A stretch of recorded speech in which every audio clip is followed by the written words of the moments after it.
We have an availability bias. Like, we tend to believe what is made available to us. And I think it was worth making new information available to him, like a different perspective available to him, but also like to do it in a non-confrontational manner. Hey there, I'm Julie. Welcome to Uncomfy, a podcast about sticking with moments that challenge us. We share the stories of real people in moments that challenged their perspective. And instead of getting angry or shutting down, they stuck with the discomfort. They stayed curious and open, and they're glad they did. We hope these stories inspire you to stick with it too, because there is so much to gain. New empathy, deeper relationships, more clarity about our own views. I'm glad you're here. Now, let's get uncomfy. Here's a story about a confrontation sparked by a slogan on a t-shirt. I'm joined by Vanessa Otero. She's the original creator of the media bias chart, and she's the founder and CEO of Ad Fontes Media. Vanessa, hi. Hi, how you doing, Julie? I'm well. Thank you so much for joining us today on Uncomfy. And listen, I want to talk about the media bias chart because it is such a great resource, and I know a lot of people rely on it. But tell us a story first about a time when you chose to get a little uncomfy. Where does it take place? Well, this was quite recent, actually. I got a new shirt a couple of months ago, which I love, and it says everyone watches women's sports. And it's sort of a famous shirt recently. The company who puts it out is called Together, and it's owned by Sue Bird, one of the greatest basketball players of all time, and several other female athletes that are pioneers in their field. And women's sports is like definitely having a moment built on top of a lot of other moments. And I wore this t-shirt just out to pick up some food at a place where you could order at the counter, wait a few minutes, and then pick it up. And as I was sitting there, a stranger walked up to me, an older gentleman, and he said, "Hey, since you're wearing that shirt, I got to ask you a question." And I was like, I wonder like what the nature of this question, like, are you a professional athlete? That would be nice. But no, he said, "What do you think about men and women's sports?" And I was like, oh, okay. That's a pretty loaded question.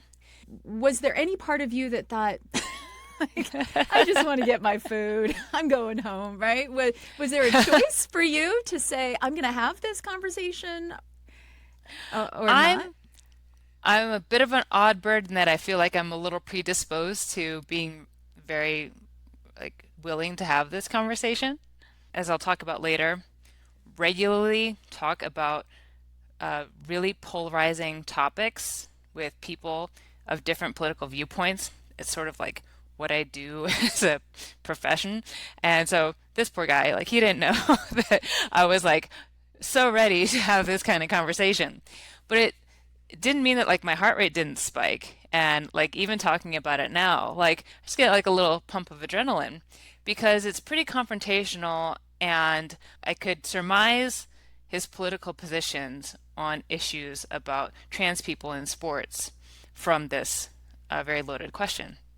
I didn't really accept the premise of his question, which is that there is a problem with there's like an ongoing large problem of men playing in women's sports. But I'm also familiar enough with this issue that I know that it tends to be folks on the right who frame the issue of trans people playing sports in this manner, men and women's sports. And I also know that a common response from folks on the left is to say, well, trans women are women. And I just know that that's not, I guess that wouldn't be a response that would be very convincing to him. Because although that is persuasive to people who are for trans people's rights, it's not persuasive to those who are not. So I asked the question, well, what do you mean? Do you mean trans people in sports? And he said yes. What was your goal when you decided to engage in this conversation? What were you hoping to accomplish? And that would lead you to ask a clarifying question rather than sort of make a declaratory statement. Well, I want to be able to expose him to new information in a way that might open or alter his way of thinking. And I I knew that he was looking for a pretty binary answer, and I did not want to give him a very binary answer because the issue of trans people playing sports is quite nuanced and it's sort of important to get into the details. So I said that. I Mm. said, well, I think it's complicated depending on, what level of sport we're talking about. Are you talking about high school or college or professional sports? Are we talking about team or individual? Mm. Um, you know, when a person has transitioned is sort of an important factor in these kinds of cases. And he said, well, there's only two genders. That was his response. There's men and women, and that was like that was a point that he wanted to make. And I, I know that that's with, for people who characterize things as men and women sports, that the idea that there are only two genders is really strong. They like believe that strongly and often don't accept the premise that it's possible to transition from male to female. So if I just said, no, people can transition, I don't think I would have convinced him of anything. But I find that people who deny the existence of trans people um, don't deny the existence of like intersex people, people with intersex characteristics. So I said, well, what about people who were born with like these intersex characteristics? And he said, well, okay, well, there's two genders. There's men, there's women, and then there's like a very rare percentage of people who have some sort of like issue. And I was sort of glad at that moment because he had accepted this premise Mm. that it's not as simple as like there are men and there's women. He admitted that, oh, yeah, okay, I know that that is a thing, that there are people who have intersex characteristics. And I was like, he said it's very rare. And I said, it's not really all that rare. And those people with those characteristics are people too. And sometimes they want to play sports. So he he pivoted to another talking point, which is, well, I just think that this destroys Title IX. Don't you think it destroys Title IX? And I I said, no, I don't think so at all because I've just been really pleased to see all the progress in the last, 40, 50 years. I mean, I watch a lot of sports. I watch women's sports, men's sports. I mean, I was a big sports fan. Isn't it great to have seen like all this progress in the opportunities that women have to play sports, like collegiately and professionally? And he nodded. He's like, oh yes, yeah, yes, of course. I just think it just destroys Title IX. I also had to grin in that moment as well because I don't know if this person would have taken the position that like maybe 30 years ago that Title IX is this great thing, that the advancements of women's sports are a great thing. So he inherently is taking a sort of a feminist position about sports. So I wanted to continue on this track of like nuance. I said I think governing bodies of the various different sports tend to do a really good job with the case by case specific issues, and I just think that's how it should be handled. And he said, okay, well, he just at that point walked away and was like, well, I just want to let you know that I think it's not good for Title IX. And well, Hmm. anyways, have a good day. And that's how that Interesting. conversation ended. Yeah. So Uh, what do you think in hindsight? Like, was it worth engaging? I mean, it sounds like you didn't change his mind. You didn't change your mind. What mhm. what was the value of having that exchange? I highly value bursting filter bubbles. I think the one of the biggest problems we face in our country is not just that there's like misinformation or disinformation. It's that the information that we consume inhabits entirely different universes. So when you can get some cross-pollination of ideas, I would guess that most of the news sources or podcasts or radio that he listens to, most of the people that he talks to have not brought those the ideas forth in a conversation than I did. And when people are exposed to new information, it we have an availability bias. Like we tend to believe what is made available to us. And I think it was worth making I believe new information available to him, like a different perspective available to him, but also like to do it in a non-confrontational manner, in a Mm. way that like I didn't get angry at him. I a couple minutes later went and picked up my food, walked by him and like smiled and told him to have a good day, and like we ended the conversation on a pleasant note. So there's the value in the two things: in exposing people to new information, and to do it in a way that you're not angry with them, so they can like be more open and receptive. And again, I don't know ultimately, like it probably didn't ultimately change his position on things, but I might have softened it, Like maybe Mm. he just next time he sees somebody wearing, everyone watches women's sports, he doesn't go up and like ask that question. Yeah, maybe just introduced a bit more nuance, or at the very least, I think it's admirable to have kind of modeled. Here's what an engagement could look like that is not what you're expecting, or Hmm. that was not what he was expecting. And I applaud you for being willing to have that kind of a conversation so carefully in such a public place. Well, yeah, there are definitely people looking over like, what is this gonna turn into? They're like, certain, are we going to need to protect ourselves from whatever ketchup is going to get thrown here? Yeah. I was like, Um, oh no, no, I'm a professional at this. I got it. by the way, don't try this at home, or do maybe Do do try try this this at at home. home. It's hard. I'm glad you have this podcast because we need to do more of this. We need to engage in more of these conversations. I mean, we consume so much of our information. It's like at us from a news source, and it's really hard to break through that unless it's in like a real conversation, person to person.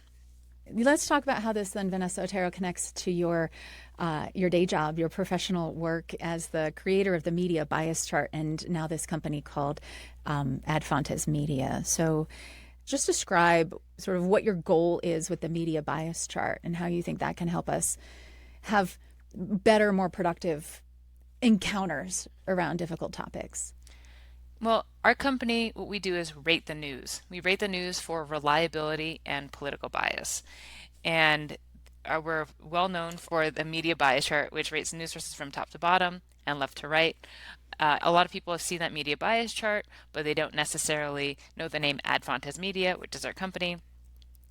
And our purpose is to make the news media better.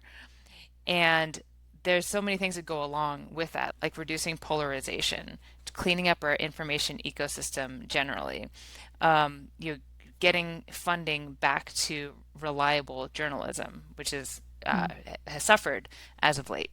There's tens of thousands of news sources out there, and we have like a finite amount of attention. One person, even if they pay a lot of attention to news, will tend to read or listen to 3 to 5 news sources in a day, if that.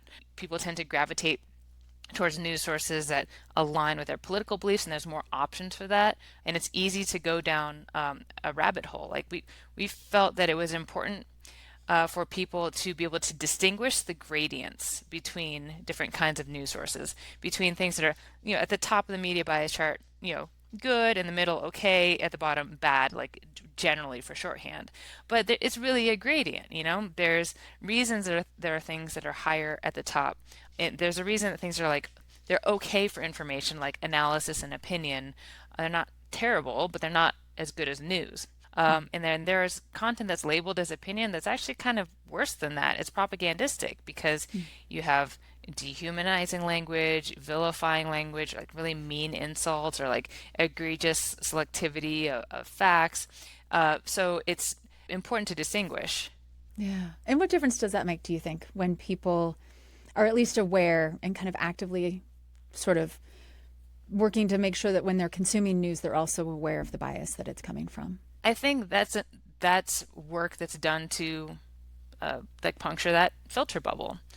We can commiserate about or complain about the fact that we're so polarized and the other side doesn't believe what we believe, and how can they possibly believe what they believe? But when we can see that like all of our news sources say very similar things to each other, and there exists a universe of completely different news sources that say completely different things, it increases our understanding of the people in our lives and why our country is like it is. And the Thanksgiving table, dinner table discussion is always like really relevant.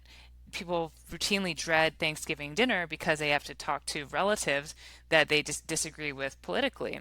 And how that usually manifests is somebody says something that they've heard from their particular news sources, and it's just shocking and jarring and offensive to somebody else who's never heard that before. And you think, how can my relative, how can my uncle, how can my niece, how can this person say such a horrid thing? But to them, it doesn't sound like a horrid thing. It sounds like a perfectly reasonable thing because they themselves have heard it a dozen times in the last week. So if you went and consumed some of the other news sources that you don't usually consume and heard those points made, then they wouldn't be so shocking and upsetting to you the first time they fell out of the mouths of your relative. And then that preparation, that ability to expose yourself to the other side's media, can really help with these conversations. Because if you start out angry and upset and shocked that somebody would say something, it's a really different place to come from than when you are prepared. Maybe you've had time to think about that talking point.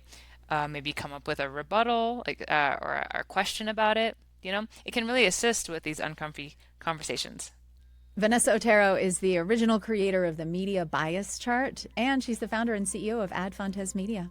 Vanessa, thank you so much for sharing your story. I actually learned a lot from our chat today. Thank you. I really appreciate you having me. Thank you for getting uncomfy with us today.